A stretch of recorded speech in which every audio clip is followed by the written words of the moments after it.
Hello दोस्तों, आप सभी का अपने यूट्यूब चैनल पर स्वागत है। आज हम पढ़ने वाले हैं परसेंटेज की क्लास नंबर 12। इसके हमने 11 क्लास पढ़ चुके हैं। आज हम 12वीं क्लास पढ़ने वाले हैं और पार्ट नंबर हम 8 पढ़ने वाले हैं। तो चलिए देखते हैं पहला क्वेश्चन। पहला, एक आयत की लंबाई 37.5% बढ़ा दी है। लंबाई जो है वो 37.5% बढ़ा दी है तथा चौड़ाई 20% कम कर दी जाए। लंबाई 37.5% बढ़ा दी जाए और चौड़ाई 20% कम कर दी जाए तो क्षेत्रफल में परिवर्तन ज्ञात कीजिए। ठीक, तो ये सवाल लगाने का दो तरीका होता है। हम दोनों तरीका आपको बताते हैं। जैसे फर्स्ट तरीका, अब जैसे इसमें दिया है लंबाई,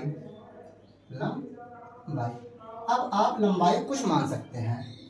हमने माना लंबाई कोई भी मान लो अपने से। हमने मान लिया लंबाई 16 सेंटीमीटर। ठीक, अब चौड़ाई मान लो, हमने चौड़ाई मान लिया 10 सेंटीमीटर। ठीक, अब देखिए कह रहा है लंबाई में 37.5% बढ़ा दी जाए। अब 37.5% की फ्रैक्शन वैल्यू क्या होती है, हमने आपको परसेंट से फ्रैक्शन में बनना सिखाया। तो 37.5% की फ्रैक्शन वैल्यू होती है 3/8। अब 16 का अगर हम 3/8 निकालेंगे तो 8 दूनी 16, 3 दूनी 6, मतलब कि 6 सेंटीमीटर की बढ़ोतरी। जब 37.5% की बढ़ोतरी हो रही तो जब 16 37.5% निकाला तो हमने 6 निकल के आया। तो पहले 16 थी, अब कितना हो गया, अब हो गया 16 6 22। ठीक, अब उसी प्रकार देखिए लंबाई आपकी 10 सेंटीमीटर है। अब 20% बढ़ा दी जाए। अगर 20% बढ़ावत है, अब 10 सेंटीमीटर आपका चौड़ाई है। अब 10 का 20% निकालो कितना आएगा, 2 सेंटीमीटर।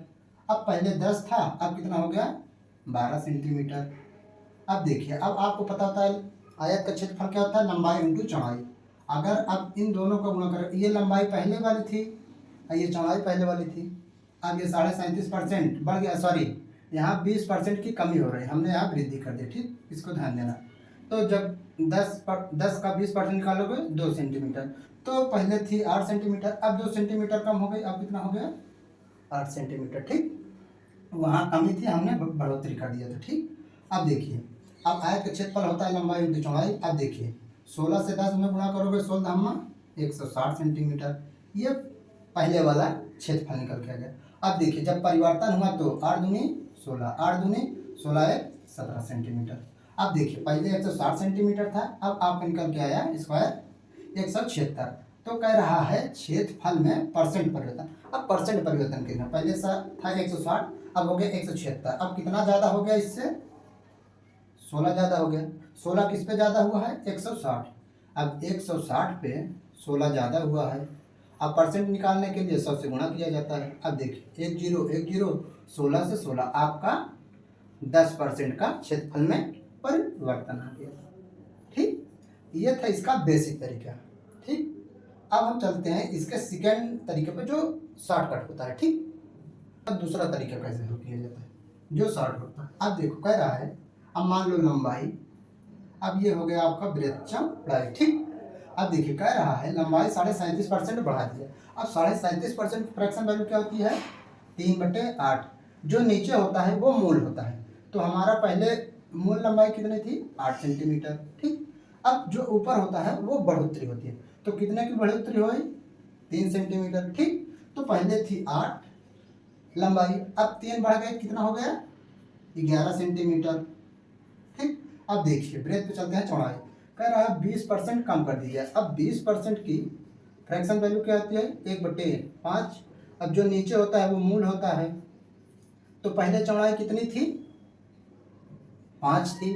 अब देखिए 20% कमी हुई, इसका मतलब 1 की कमी हो गई। पहले 5 थी, अब 1 की कमी हो गई, कितने बची, 4 सेंटीमीटर। ठीक, अब इसे हल कर लो। अब देखिए लंबाई इंटू चौड़ाई, लंबाई इंटू चौड़ाई आयत का क्षेत्रफल।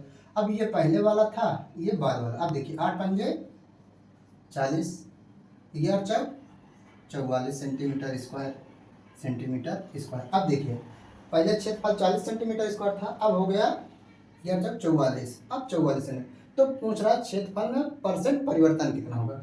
अब देखिए पहले था 40, अब हो गया 44, कितने की ज़्यादा हो गई, 4, किस पे, 40 पे। अब इंटू 100। अब देखिए 1 0 1 0 1 0, 4 से 4 कट गया, बचा कितना आपका 10%। तो चाहे इस तरीके से लगाओ या बेसिक वाले से, बात दोनों होती है, पर इससे लगाओगे थोड़ा जल्दी हो जाएगा। ठीक, तो ये दोनों तरीका आपको समझ में आ गया। अब हम चलते हैं इसी तरीके का क्वेश्चन नंबर 2 करते हैं। देखिए कह रहा है चीनी के दाम में 16/2/3% बढ़ जाता है। जो चीनी का दाम है वो 16/2/3% बढ़ जाता है तथा परिवार की खपत 20% कम हो जाती है, तो कुल खर्च में परसेंट परिवर्तन ज्ञात कीजिए। अब देखिए इसी सेम तरीके से लगाना है। अब देखिए पहले दाम दिया है तो दाम लिख लो, ठीक, और खर्च लिख लो, ठीक। अब देखिए अब 16/2/3 की फ्रैक्शन वैल्यू क्या होती है, हमने बताया था आपका 1/6।